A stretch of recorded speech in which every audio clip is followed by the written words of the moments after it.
शुरू करते हैं। मंगलमय मंगल करण वीतराग विज्ञान, नमो ताहि जाते भये अरहंतादि महान। करि मंगल करि हो महा ग्रंथ करन के काज, जाते मिले समाज सब पावे निज पद राज, पावे निज पद राज। इस भव तरु का मूल एक, जानहु मिथ्या भाव, ताको करि निर्मूल अब करिए मोक्ष उपाव, करिए मोक्ष उपाव। मोक्ष मार्गस्य नेतारं भेत्तारं कर्म भूभृतां, ज्ञातारं विश्वतत्त्वानां वन्दे तद्गुणलब्धये, वन्दे तद्गुणलब्धये। मोक्ष मार्ग प्रकाशक ग्रंथ के आधार से हमारी यहाँ चर्चा 7वें अधिकार के अंतर्गत चल रही थी और आज एक विशेष आयोजन के अंतर्गत हम कुछ तत्वार्थ सूत्र को साथ में मिला करके चर्चा आप लोगों के बीच में करेंगे। मूल प्रकरण 7 तत्व संबंधी भूल का और तत्वार्थ सूत्र ग्रंथ 7 तत्वों का वर्णन करने वाला। यदि तत्वार्थ सूत्र ग्रंथ को गहराई से समझना है तो कहने का मतलब यह होगा कि 7 तत्वों को गहराई से समझना है, और यदि 7 तत्वों को गहराई से समझना है तो हम ये कह सकते हैं तत्वार्थ सूत्र को गहराई से पढ़ लीजिए। लेकिन तत्वार्थ सूत्र पढ़ लेने पर भी, 7 तत्वों के बारे में जान लेने पर भी क्या भूलें रह जाती है, क्या गलतियां रह जाती है, यह जीव कहाँ कहाँ चूक कर जाता है, उसका बहुत सुंदर वर्णन, बहुत सुंदर विवेचन पंडित टोडरमल जी साहब ने मोक्ष मार्ग प्रकाशक ग्रंथ में किया है। मूल प्रकरण जो हमारा यहाँ नियमित चल रहा है उसमें जीव अजीव तत्व के अन्यथा स्वरूप की चर्चा हमें आज यहाँ करनी है। देखिए, तत्वार्थ सूत्र के जो 10 अध्याय कहे हैं उनमें प्रारंभ के 4 अध्यायों में जीव तत्व का वर्णन है, 5वें अध्याय में अजीव तत्व का वर्णन है, और 6ठे और 7वें में आश्रव का, 8वें में बंध तत्व का, 9वें में संवर और निर्जरा तत्व का, और 10वें अध्याय में मोक्ष तत्व का वर्णन है।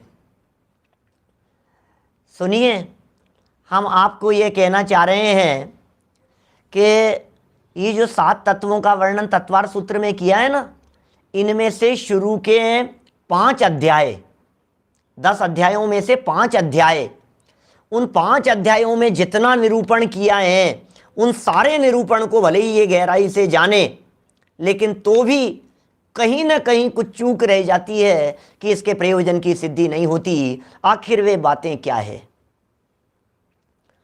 आखिर वह कौन सा प्रयोजन है, आखिर वो कौन सी बात है, आखिर वो कौन सी जगह है जिस जगह पर ये व्यक्ति चूक कर गया और इतना सब कुछ पढ़ लेने के बावजूद भी सम्यक दर्शन नहीं हुआ, मोक्ष मार्ग जीवन में प्रारंभ नहीं हुआ। आखिर हुआ क्या है ऐसा? मोक्ष मार्ग प्रकाशक ग्रंथ मेरे सामने विराजमान है, पेज नंबर 225 है, और इस 225 पेज पर पिछले 2 दिनों से मैं चर्चा कर रहा था भाव भाषण की। भाव भाषण क्या होता है? भाव भाषण मतलब फीलिंग, भाव भाषण मतलब जो बात कही जा रही है उस बात को सूक्ष्मता से समझें और अंतर की गहराइयों से शब्द के साथ विषय वस्तु का सुमेल करें, ये कहलाता है भाव भाषण। कही गई बात और जो बात कही गई है उस कही गई बात का जो भाव है सूक्ष्म रीति से, वो जिन शब्दों के माध्यम से या जिस बुद्धि के माध्यम से पकड़ में आवे, उस बुद्धि को भाव भाषण कहने में आता है। मैंने 20 एग्जाम्पल दे करके आपके बीच में ये सब चर्चा की है। और टोडरमल जी ने 2 महत्वपूर्ण बातें कही थी। एक व्यक्ति ऐसा जो व्यक्ति 7 तत्वों के नाम नहीं जानता, कमल जी पाड़िया साहब, 7 तत्वों के नाम नहीं जानता एक व्यक्ति, और भाव भाषण उसे हो गया, बोले सम्यक दृष्टि है, उसने अपना काम कर लिया, नहीं जान रहा है 7 तत्वों के नाम, इट्स नॉट इंपॉर्टेंट।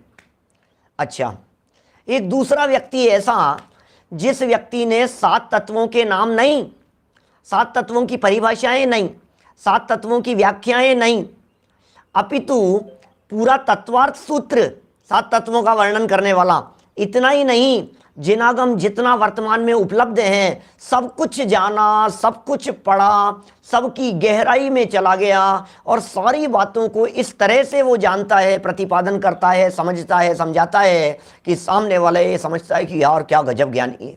उसके बावजूद भी टोडरमल जी कह रहे हैं 11 अंग 9 पूर्व का पाठी भी हो जावे तो भी आत्मज्ञान शून्य है, अनंत संसार उसके सामने खड़ा हुआ है, अभी संसार का किनारा नहीं आया। इसका मतलब कहीं ना कहीं चूक तो रह गई है।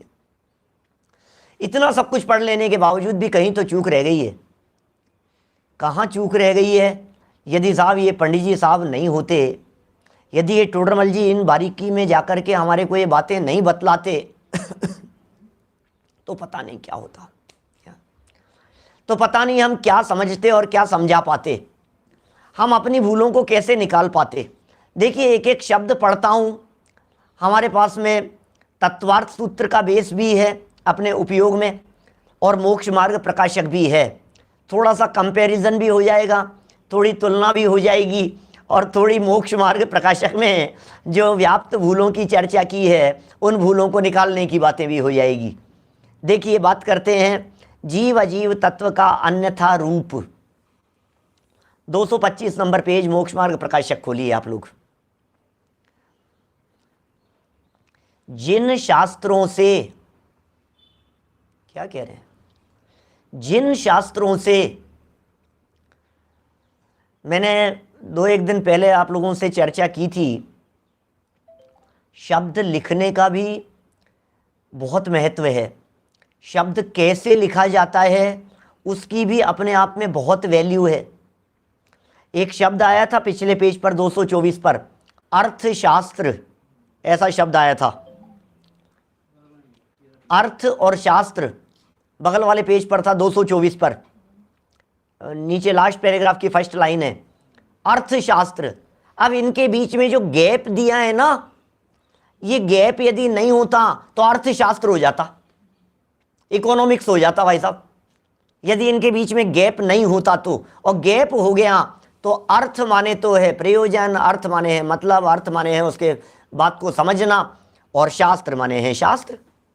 अब देखो, वहां तो अलग अलग किया था, यहां जिन शास्त्रों शब्द को जोड़ा गया है। यदि जिन और शास्त्रों को अलग अलग कर दिया जाता तो फिर होता भाई जिन शास्त्रों के अंदर ऐसी ऐसी बातें हैं ना, जिन शास्त्रों में ऐसी बातें कही हो, जिन शास्त्रों में ये बातें बतलाई गई हो, जिन शास्त्रों में, लेकिन नहीं, वो नहीं है।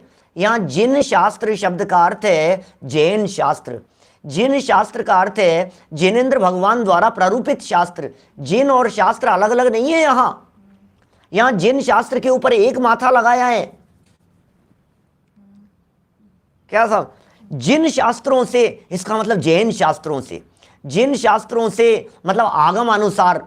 जिन शास्त्रों का मतलब जो शास्त्र हमारे वीतरागी संतों द्वारा लिखे गए हैं उनका नाम है जिन शास्त्र।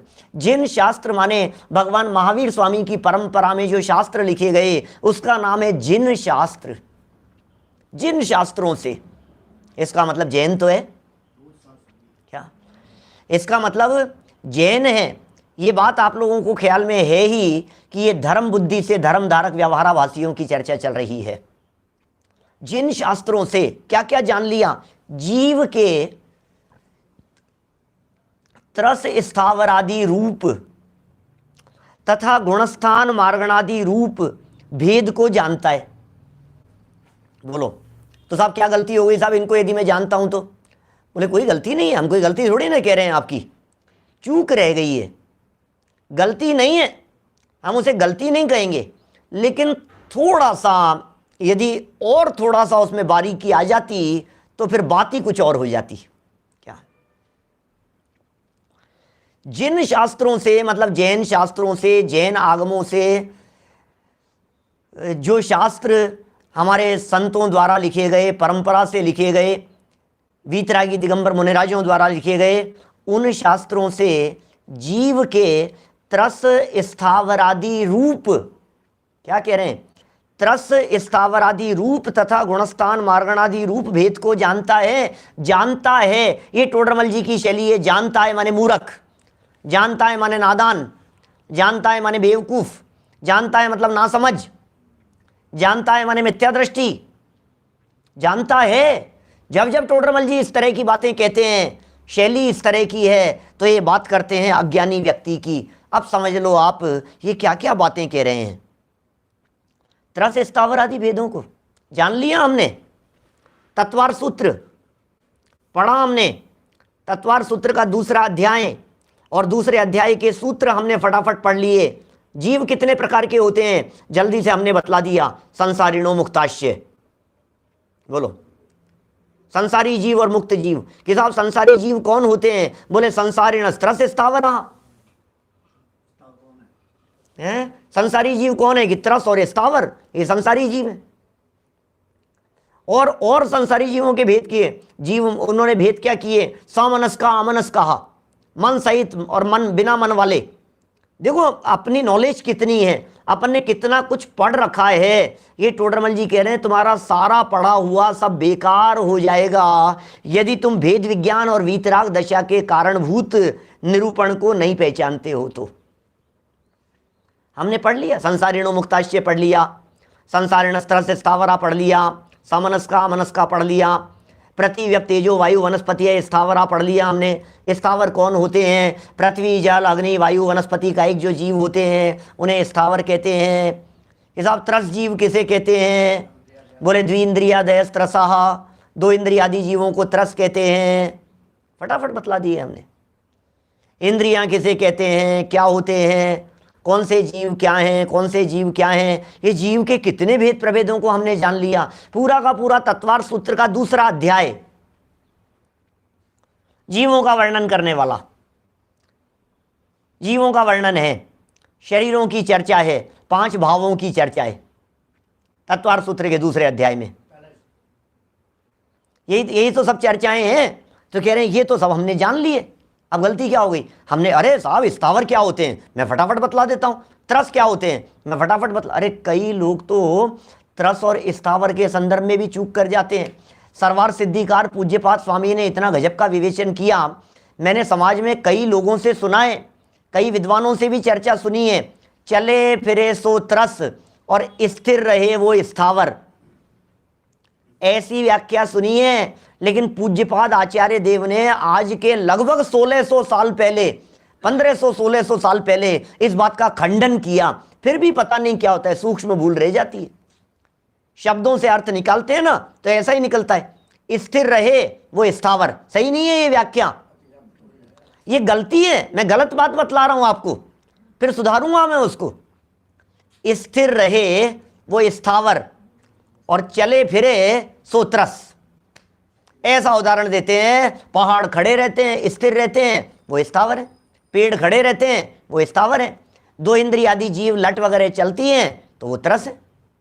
तो बोले चले फिरे सो त्रस, स्थिर रहे वो स्थावर। पूज्यपाद आचार्य ने गजब की बात कही। सर्वार सिद्धि में तत्वार सूत्र की टीका है। आपको पता है तत्वार सूत्र की उपलब्ध टीकाओं में सबसे प्राचीन टीका वो है सर्वार्थ सिद्धि। सर्वार्थ सिद्धि मान्य है दिगंबर जैन परंपरा में तत्वार सूत्र। सारी दिगंबर परंपरा सर्वार्थ सिद्धि मान्य सूत्रों को फॉलो करती है। तो क्या कह रहे हैं वहां पूज्यपाद आचार्य? वो कह रहे हैं भाई साहब कैसी बातें कर रहे हो आप, ये कोई लक्षण नहीं है, इसमें तो अव्याप्ति अतिव्याप्ति नाम के दोष लगेंगे। स्थिर रहे उसे स्थावर मानेंगे तो पवन बहती है, स्थिर रहे उसे स्थावर मानेंगे तो जल भी बहता रहता है। फिर कैसे बनेगी परिस्थिति? अग्नि भी गमन करती रहती है, हिलती रहती है, तो कैसे बनेगी? और तो और स्थिर रहे उसे स्थावर मानने पर सिद्ध भगवान स्थावर जीव सिद्ध हो जाएंगे, क्योंकि सिद्ध भगवान परमानेंट साधी अनंत काल के लिए स्थिर है। कितनी बड़ी समस्या आएगी। चले फिरे सो त्रस, ऐसा मानेंगे तो जो एक स्थान पर खड़े हुए हैं ऐसे त्रस जीवों को भी स्थावर मानना पड़ेगा। तो फिर किसे कहें त्रस और स्थावर? कि साहब जिसके स्थावर नाम कर्म का उदय हो उसे स्थावर कहते हैं, जिसके त्रस नाम कर्म का उदय हो उसे त्रस कहते हैं। देखो बातें कितनी अच्छी लग रही है ना। अरे साहब पंडित साहब अच्छी बात बतलाई आपने, हमारी नॉलेज बढ़ गई। टोडरमल जी कह रहे हैं ऐसी नॉलेज अनंत बार बढ़ाई है, ऐसी नॉलेज बहुत बार बढ़ाई है।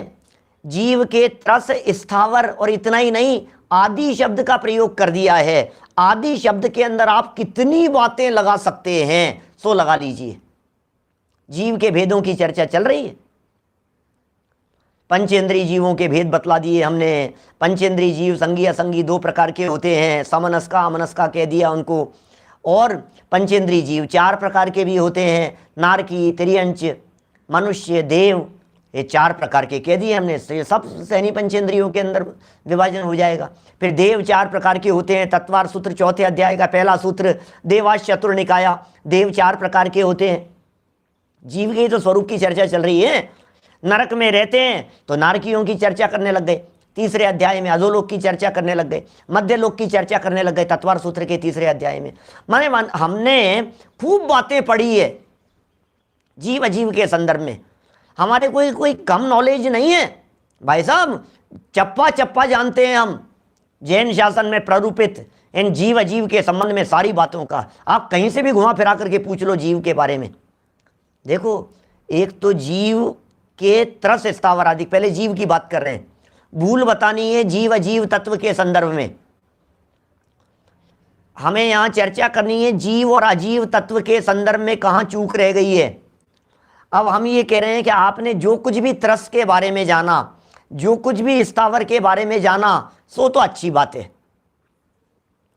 लेकिन बोले इसकी तीसरी लाइन पढ़ो, इसी पैराग्राफ की 225 पेज पर जो पढ़ रहे हैं, इसकी तीसरी लाइन, अध्यात्म शास्त्रों में भेद विज्ञान को कारणभूत व वीतराग दशा होने को कारणभूत जैसा निरूपण किया है वैसा नहीं जानता।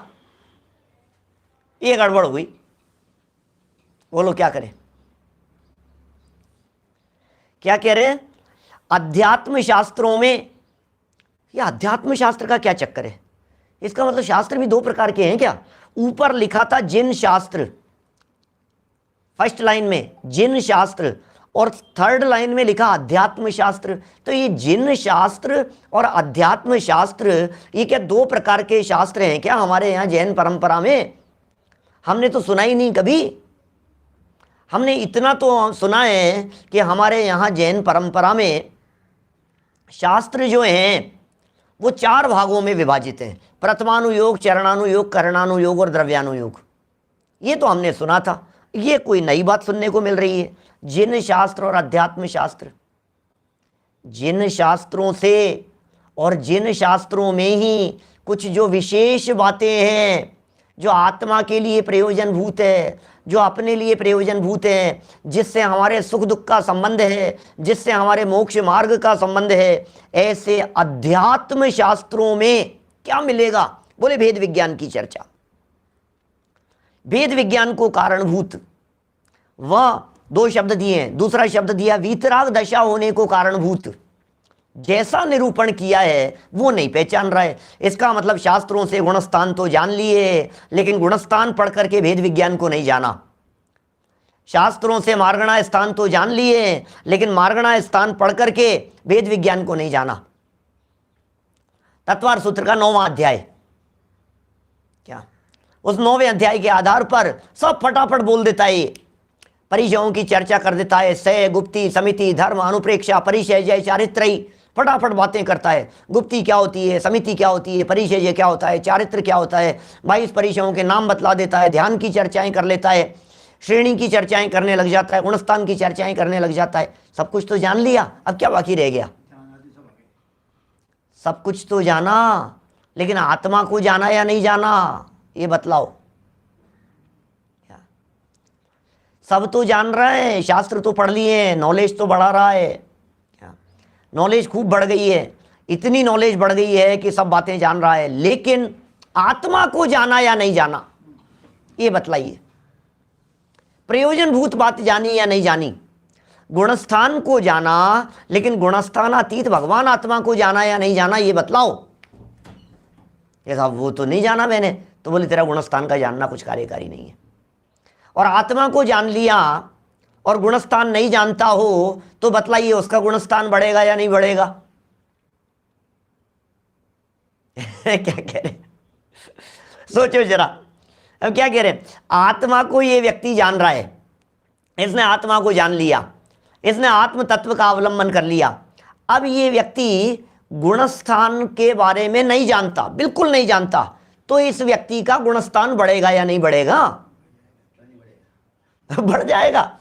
गुणस्थान बिना जाने भी गुणस्थान बढ़ जाएगा। इसका मतलब गुणस्थान जानते जानते कभी आत्मा जानने में नहीं आएगा, लेकिन आत्मा जिसने जान लिया उसके सब विषय जानने में आ जाएंगे। बोलो, गुणस्थान अतीत हो जाएगा। ये जो बातें पंडित जी साहब यहाँ कह रहे हैं, जो बातें बताना चाह रहे हैं, इन बातों में कितनी गहराई है। गुणस्थान मार्गणादि रूप, गुणस्थान मार्गणा, अरे मार्गणाओं की और गुणस्थानों को तो कंपैरिजन करके साथ में जोड़ करके जो प्ररूपणाओं की चर्चाएं धवलादिक ग्रंथों के अंदर की गई है, तत्वार्थ सूत्र के सर्वार्थ सिद्धि ग्रंथ की बात करता हूं, उसकी टीका सर्वार्थ सिद्धि नामक टीका में तत्वार्थ सूत्र का पहला अध्याय, पहले अध्याय का सूत्र नंबर 7 और सूत्र नंबर 8, 7वां और 8वां सूत्र पहले अध्याय का। और क्या सूत्र हैं उसमें?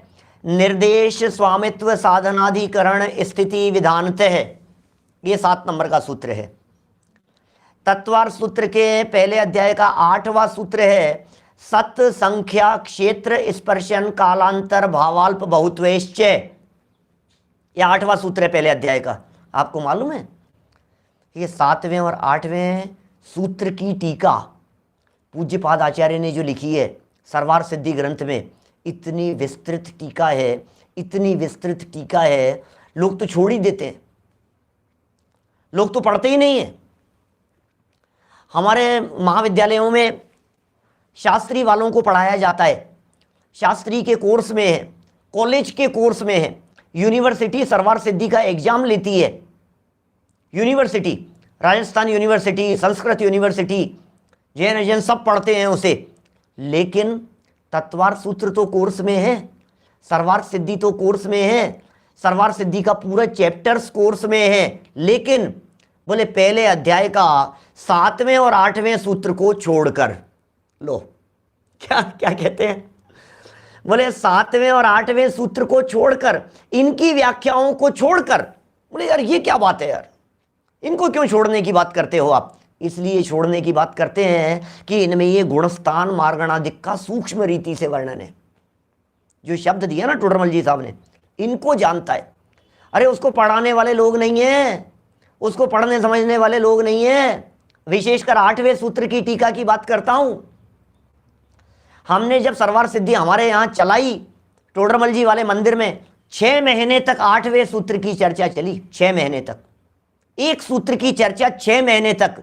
7 डेज वीक चलता था, वीकली नहीं चलती थी क्लास, 7 दिन चलती थी। 6 महीने मतलब लगभग 180-200 दिन करीब चली है वो चर्चा। आप सोच सकते हैं उसमें क्या चर्चाएं होगी। गुणस्थानों की चर्चाएं हैं, मार्गणा स्थान की चर्चाएं। गई इंदिये सुखाए योगे वेदे कषाय नाणे संयम दल संलेश्या भविया सम्मत सन्नी आहारे, ये सूत्र है। गोमट सार की गाथा है ये, गोमट सार जीव कांड की क्या गाथा है ये?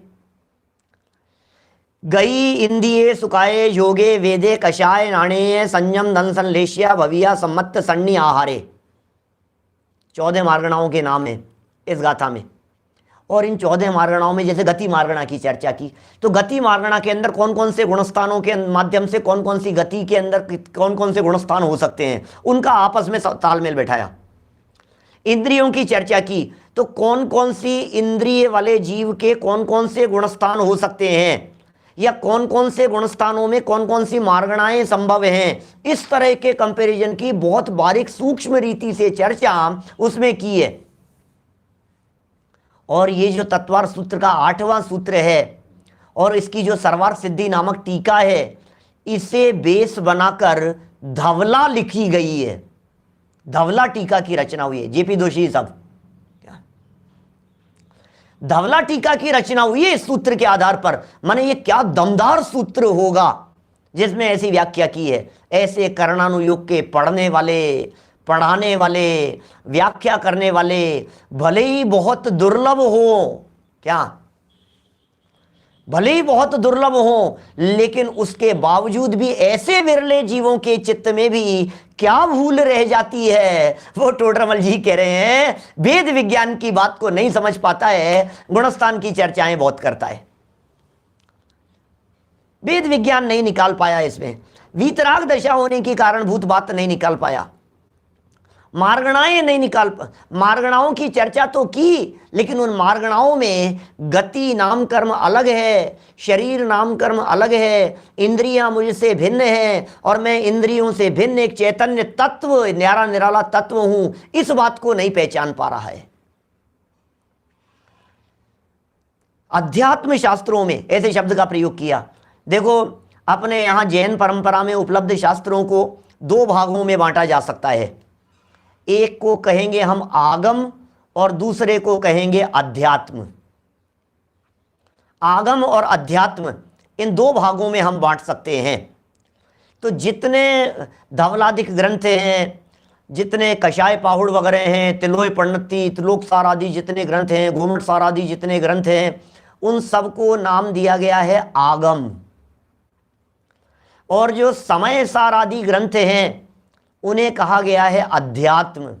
एक आगम के ग्रंथ और एक अध्यात्म के ग्रंथ, एक आगम के शास्त्र और एक अध्यात्म के शास्त्र। क्या फर्क है आगम और अध्यात्म में? क्या अध्यात्म के शास्त्र आगम नहीं है? सुनो, आगम में से ही अध्यात्म निकला है, आगम में से ही अध्यात्म की सूक्ष्म चर्चाएं हुई है। आगम माने आगम, क्या आगम, आ माने आप्त, ग माने गणधर, म माने मुनि, 3 अक्षर हैं। आप्त के द्वारा कहा गया, गणधरों के द्वारा गूंथा गया और मुनिराजों द्वारा लिखा गया। तो तीर्थंकरों द्वारा कहा हो, गणधरों द्वारा गूंथा हो और मुनिराजों द्वारा जो लिखा गया हो, इस परंपरा से जो चली आई हुई बातें हैं उन्हें कहते हैं आगम। आगम जिन शास्त्र हैं ये सब। अब इस आगम में से जो मूल भगवान की वाणी परंपरा से मुनिराजों से हमारे तक आई है, उस आगम में से जब विशेष बातें अपने प्रयोजन के लिए निकाल दी जाती है, जब विशेष बातें आत्मानुभूति के लिए निकाली जाती हैं, जब आत्मा को मुख्य करके, जब भेद विज्ञान को मुख्य करके, जब अपने चैतन्य तत्व को मुख्य करके बात कर दी जाती है, तो फिर वो अध्यात्म बन जाता है। अब प्रश्न यह है कि तत्वार्थ सूत्र आगम का ग्रंथ है कि अध्यात्म का ग्रंथ है? बोलो।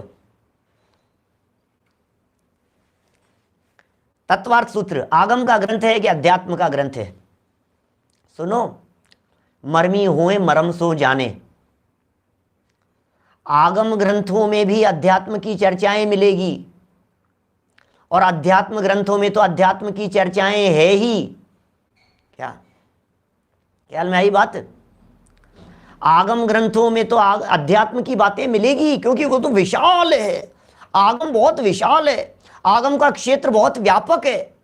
उन आगम ग्रंथों में कहीं कहीं बीच बीच में पैराग्राफ मिल जाएंगे, बीच बीच में कुछ गाथाएं मिल जाएगी। जैसे मैं आपको बतलाऊं, 3 लोक का वर्णन किया 5600 गाथाओं के, 5600 गाथाएं। आप कल्पना कर सकते हैं, तिलोय पंडिती ग्रंथ है, 5600 गाथाएं, 5600 गाथाएं, गाथाएं एक ही ग्रंथ में। हाँ जी, एक ग्रंथ की बात कर रहा हूं मैं, तिलोय पंडिती ग्रंथ की बात कर रहा हूं। ग्रंथ खत्म करते समय क्या कहते हैं वो, ऐसी चर्चा की उन्होंने कि इन 3 लोक को जान लेने के बाद यति वृषभाचार्य कह रहे हैं, मार्मिक बात कह रहा हूं आपसे, अंतिम गाथा के अंदर जाकर के बात कर रहे हैं, तिलोय प्रणति तीसरा भाग 5600 गाथाओं में, और अंतिम सारा वर्णन करने के बाद वे क्या कहते हैं, शायद मेरे ख्याल से उसके 9वें चैप्टर का 11वीं गाथा है जेपी दोषी साहब, गाथा नंबर, हाँ। और पता है क्या लिखा है उसमें, कि इस 3 लोक को जान लेने के बाद इस 3 लोक में मेरा कुछ नहीं है, इसलिए उसे छोड़कर अपने आत्मा को जानने में ही सारे बोलो आप, ये सारा वर्णन किया पूरे ग्रंथ में, 3 लोक का वर्णन किया पूरे ग्रंथ के अंदर, त्रिलोकादिक का गजब का ग्रंथ है, सैद्धांतिक ग्रंथ। लेकिन अंत में जाकर के बाजी पलट दी उन्होंने, बोले ये 3 लोक को जान करके किया क्या आपने, ये बतलाइए।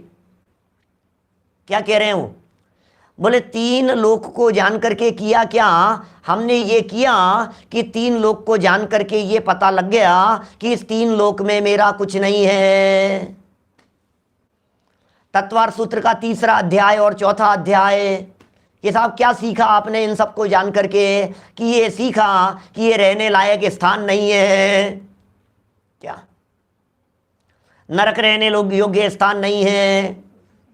तत्वार्थ सूत्र के 4थे अध्याय में जब आपने ये जाना, जब ज्योतिष देवों के बारे में जाना, ज्योतिष का सूर्य चंद्रम सो ग्रह नक्षत्र प्रकीर्ण तारकाश्च, जब आपने ये जाना क्या मेरु प्रदक्षिणा नित्य गतियों नृलोके चक्कर ही लगाते रहते हैं, जब तत्वार्थ सूत्र की राजवार्तिक आदि टीकाओं से हमने इन सब बातों को जाना कि सूर्य चंद्रमा आदि को 16-16 हजार देव खींच रहे हैं और निरंतर 24 घंटे खींचते रहते हैं, तो क्या जाना बेचारे कितने दुखी हैं, इनके पास में लाइफ में दूसरा कुछ काम ही करने की फुर्सत नहीं है, तो जाना क्या ये बतलाइए। प्रयोजनभूत बात जानने में आई कि नहीं आई, उससे अपना आत्मा का हित हुआ कि नहीं हुआ। तो तत्वार्थ सूत्र पढ़ करके प्रयोजन निकाल लिया तो आपके लिए वो अध्यात्म का काम कर गया। त्रिलोक सार पढ़ करके प्रयोजन निकाल लिया तो काम हो गया। गोमठ सार पढ़ करके प्रयोजन निकाल लिया तो काम हो गया। लेकिन इन ग्रंथों को पढ़ करके भेद प्रभेदों में और इधर उधर ही यदि उलझा रह गया, सिर्फ नॉलेज बढ़ाई, ज्ञान बढ़ाई, तो टोडरमल जी यहाँ निषेध कर रहे हैं, बोले तू तो जीरो है, कुछ काम नहीं आएगा तेरा, खत्म हो जाएगा। आगम आगम आगम है ये सब, और इनमें से निकली चर्चा अपने लिए वो है अध्यात्म। समय सार में मूल आत्मा की चर्चा है, इसलिए वो अध्यात्म ग्रंथ है। प्रयोजन की चर्चाएं, नियम सार में मूल प्रयोजन की चर्चाएं हैं, इसलिए वो अध्यात्म ग्रंथ है। ख्याल में आ रही है बात। और जगह से प्रयोजन निकालना पड़ता है, वो आगम है। तो आगम पढ़ें कि अध्यात्म पढ़ें, पढ़ो सब, निषेध किसी का नहीं है, लेकिन प्रयोजन किस बात से हासिल होगा वो कला सीख लो। वो कला सिखाने की बात कर रहे हैं टोडरमल जी साहब। खूब पढ़ा, खूब सुना, खूब समझा, लेकिन इनसे अपना क्या प्रयोजन सिद्ध हुआ ये बतलाइए। कि साहब फटाफट फटाफट भेद प्रवेश सब सुना दिए हमने, तो सुना तो दिए, कह रहे हैं यहाँ। अभी मैंने सिर्फ जीव की चर्चा की है आपके बीच में, अब अजीव तत्व संबंधी सेकंड लाइन देखिए इसी भूल में। एक बार इन 3 लाइनों को पूरी पढ़ लेते हैं, फिर मैं बोल समझाता रहूंगा आपको, फिर शब्द देखते रहना इसमें क्या है। जिन शास्त्रों से जीव के त्रस स्थावरादि रूप, त्रस जीव, स्थावर जीव, अरे चींटी जीव है, अरे मक्खी मच्छर जीव है, अच्छा चींटी कौन, कितने इंद्रिय जीव हैं, अच्छा ये कितने इंद्रिय जीव हैं। तत्वार्थ सूत्र के 2रे अध्याय के अंदर चर्चा की है, जहां उन्होंने 5 इंद्रियों की चर्चा की, स्पर्शन रसन घ्राण चक्षु श्रोत्राणी हैं। फिर उन्होंने कह दिया द्विंद्रियादयस्त्रसा कह करके आगे क्रमी पिपीलिका भ्रमर मनुष्यादि नाम एक वृद्धानी, ये सब जो चर्चाएं की है, क्रमी पिपीलिका भ्रमर मनुष्य, इन सब में एक एक इंद्रियों की वृद्धि होती गई है। वनस्पत्यंता नाम एकम, वनस्पति जिसके अंत में है उसके एक ही इंद्रिय होती है। पृथ्वी जल अग्नि वायु वनस्पति, वनस्पति अंत में है ना, बोले इनके एक इंद्रिय होती है। तो 2 इंद्रिय किसके होती है, बोले क्रमी। 3 इंद्रियां किसके होती है, बोले पिपीलिका माने चींटी। कि 4 इंद्रिय किसके होती है, बोले भ्रमर, बोले पंचेंद्रिय, बोले मनुष्य। कृमि पिपीलिका भ्रमर मनुष्यादि नाम एक वृद्धानी, ये सूत्र हैं सब तत्वार्थ सूत्र के। तो साहब ये सब तो जान लिए हमने, त्रस जान लिए, स्थावर जान लिए, भेद प्रभेद जान लिए, गुणस्थान जान लिए हमने, कौन से गुणस्थान में कितनी बंध विच्छित्ति और न मालूम कितना कितना क्या क्या होता है, कितनी कर्म प्रकृतियां बंधती है, कितनी कर्म प्रकृतियां छूटती है, किसका क्या होता है, सब बातें गुणस्थान परिपाटी से जानता है, मार्गणादि रूप को जानता है। गुणस्थान, मार्गणा, पर्याप्ति, प्राण, जीव समास। अरे जीव समास में तो जीव के भेदों की चर्चा की है। 14 जीव समास, 19 जीव समास, 57 जीव समास, 98 जीवों के भेदों की चर्चा, 406 जीव समास की चर्चा उमटसार में। गजब कर दिया भैया। जीव समास, पर्याप्तक कौन होते हैं, अपर्याप्तक कौन होते हैं, यार गजब नॉलेज है भाई साहब इनकी। इनसे मैंने पूछा समूर्छन जीवों के संदर्भ में, उन जीवों के संदर्भ में, निगोदिया के जीवों के संदर्भ में, सूक्ष्म बादर के संदर्भ में, क्या गजब नॉलेज है भाई साहब। गाथा ऐसे बताते हैं, आपको क्या बतलाऊं, टू दी पॉइंट बात करते हैं फटाफट फटाफट। तो ये कह रहे हैं इन भेदों को तो जानता है, ये तो जानता है, हमें पता है, इनमें कोई बहुत बड़ा काम नहीं हो गया। आगे बताओ और क्या जानता है। कि साहब ये जानता हूँ, और क्या जानता है, ये भी जानता हूँ, और क्या जानता है, ये भी जानता हूँ। ये तो सारी बातें कह दी जीव के बारे में।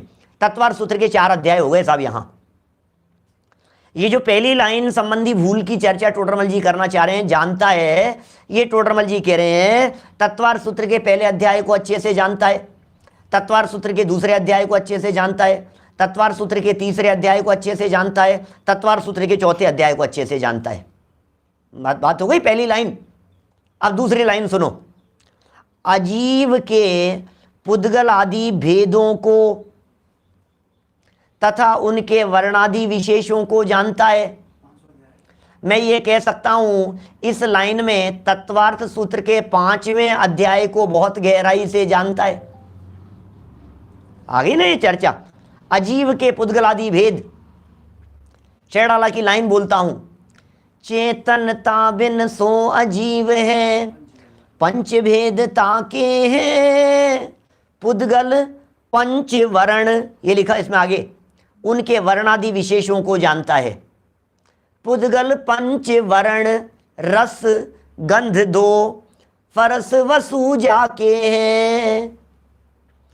जिये पुद्गल को चलन सहाई धर्म द्रव्य, जिये पुद्गल को चलन सहाई धर्म द्रव्य, अनुरूपी और तिष्ठत होय अधर्म सहाई, जिन बिन मूर्ति निरूपी।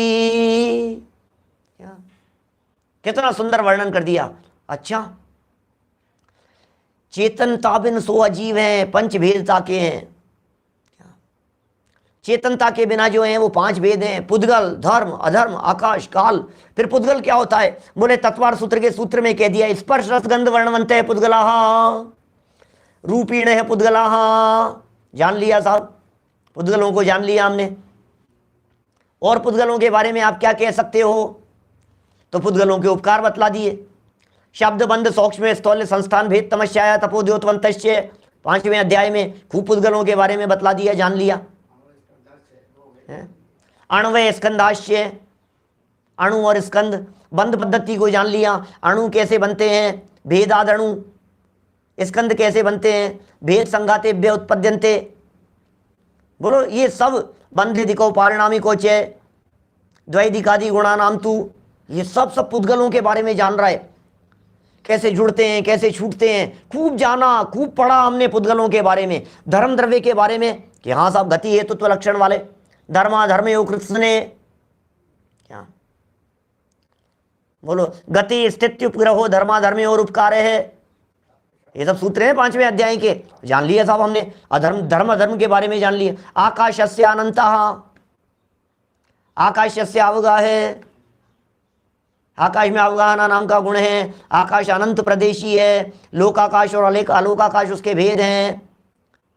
वर्तना परिणाम क्रिया परत्वा परत्वेश कालस्य, निश्चय काल, व्यवहार काल। क्या बात बताएं भाई साहब, सब जानता है यार, गजब नॉलेज है भाई साहब इनको तो। कितने कालाणु हैं, उनकी संख्या 100 अनंत समय है। निश्चय काल क्या होता है, नियत वर्तना, निष्दिन सो व्यवहार। ये टोडरमल जी कह रहे हैं अजीव के पुद्गलादि भेदों को, अजीव के पुद्गलादि भेदों को तथा उनके वर्णादि विशेषों को, फरस यानी स्पर्श, वर्ण आदि स्पर्शों को, विशेषों को, किसके कितने कितने भेद हैं, स्पर्श के कितने, रस के कितने, गंध के कितने, वर्ण के कितने, शब्द भी पुद्गल है, इसे भी जान रहा है। लेकिन पुद्गल जान रहा है तो पुद्गल जान करके इनको अपने से भिन्न जाना क्या? क्या? पूरे तत्वार्थ सूत्र के ऊपर मेरे शुरू से आखिरी तक व्याख्यान है। 5वें अध्याय पर जो व्याख्यान किए, 5वें अध्याय पर, और जहां पुद्गलादि की चर्चा की है, वहां मैंने टोडरमल जी की इस बात को हाईलाइट किया है कि इसको जानने से मेरा यह प्रयोजन सिद्ध हुआ कि आईने के सामने खड़ा होने पर जो दिखाई दे रहा है वो मैं नहीं हूं, ये बताना चाह रहे हैं रूपीणे पुद्गला कह करके। रूपीणे पुद्गला आपने जाना और आईने के सामने खड़े होकर के समझ लिया कि ये मैं हूं, तो आपने रूपीणे पुद्गला का मर्म कहां जाना? आपने तत्वार्थ सूत्र के 5वें अध्याय का सूत्र तो पढ़ लिया, रूपीणे पुद्गला, स्पर्श गंध वर्ण तय पुद्गला। तो टोडरमल जी कह रहे तू इतना ही जानता है लेकिन इनमें भेद विज्ञान नहीं करता। अरे अरे ये तो पुद्गल का लक्षण बतलाया है, अरे अरे ये तो धर्म अधर्म द्रव्य का लक्षण बतलाया है क्या, अरे अरे ये तो आकाश द्रव्य का लक्षण बतलाया है, अरे ये मैं कैसे हो सकता हूं, अरे मैं चलने वाला कैसे हो सकता हूं, अरे मैं आंखों से दिखाई देने वाला कैसे हो सकता हूं। ये भेद विज्ञान किया या नहीं किया? मैं बोलने वाला कैसे हो सकता हूं? ये तो शब्द है, शब्द बंद, सूक्ष्म स्थूल संस्थान भेद तमस्या तपोद्योतवंतश्च, शब्द हो, शब्द ये पुद्गल है, पुद्गल के उपकार कह रहे हैं, शब्द पुद्गल है। इसका मतलब मैं बोलने वाला नहीं हो सकता, एक द्रव्य दूसरे द्रव्य का कर्ता धर्ता नहीं हो सकता। भाई साहब ये भेद विज्ञान की बात को जाने तो तत्वार्थ सूत्र के मर्म को समझा, ये भेद विज्ञान की बात को जाने तो टोडरमल जी कह रहे हैं जीव अजीव तत्व की भूल निकले, लेकिन जीव अजीव तत्व की भूल बनी रहती है। कि कौन से जीवों की बात कर रहे हैं, सोचो तो सही। ये उन लोगों की बात नहीं कर रहे हैं भाई साहब जो लोग अन्य मतावलंबी हैं, ये भूलें उनकी नहीं बतला रहे हैं भाई साहब जो जैन नहीं है, ये भूलें उनकी नहीं बतला रहे हैं जो लोग मंदिर नहीं आते हैं, ये भूलें उनकी नहीं कह रहे हैं जिनको धर्म से लेना देना नहीं है जैन कुल में पैदा होने के बावजूद भी। ये उनकी बातें बतला रहे हैं जो 7 तत्व को जानते हैं, ये उनकी बातें बतला रहे हैं जो 7 तत्व को पढ़ते हैं, ये उनकी बातें बतला रहे हैं जो तत्वार्थ सूत्र को पढ़ते हैं, ये उनकी बातें बतला रहे हैं जो गोमट सार आदि ग्रंथों के अध्येता हैं, उनकी भूल की चर्चा कर रहे हैं। ये बोलो मैंने टोडरमल जी की जो सूक्ष्मता है, पंडितों की भूलें हैं, ज्ञानियों की भूलें हैं, पढ़े लिखे लोगों की, ज्ञानियों का मतलब ज्ञानी मत समझना, ज्ञानियों का मतलब शास्त्र ज्ञानी, शास्त्र पाठियों की भूलें निकालने की बात कही है।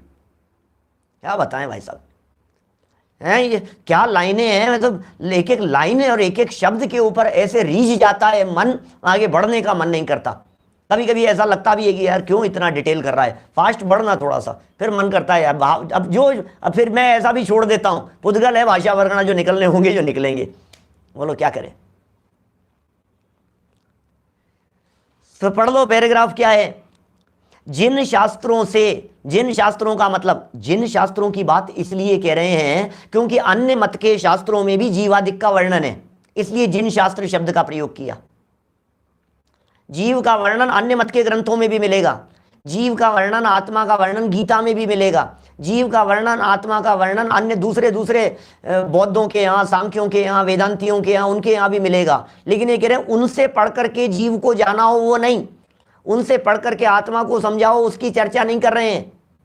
तो किससे? जिन शास्त्रों से पढ़ करके जिसने आत्मा को जाना है। अब तो आत्मा को सही जाना होगा उसने, अब तो आत्मा को बराबर जाना होगा ना, क्योंकि हमने तो दूसरों से नहीं अपनों से जाना है भाई साहब।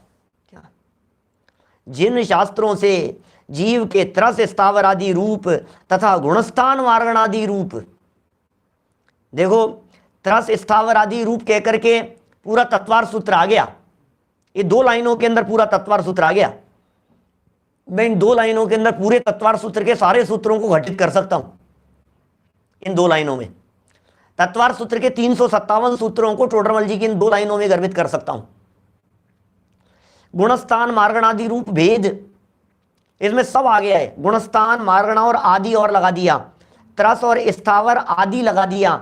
इसका मतलब जितने आगम ग्रंथ हैं गोमट सार जीव कांड, गोमट सार कर्म कांड, लब्धि सार, क्षपणा सार, त्रिलोक सार, तिलोहे परिणति, धवला, जय धवला, महाधवला, कषाय पाहुड़, छठखंडागम, सब जितने ग्रंथ हैं इन सब से भेदों को तो जानता है।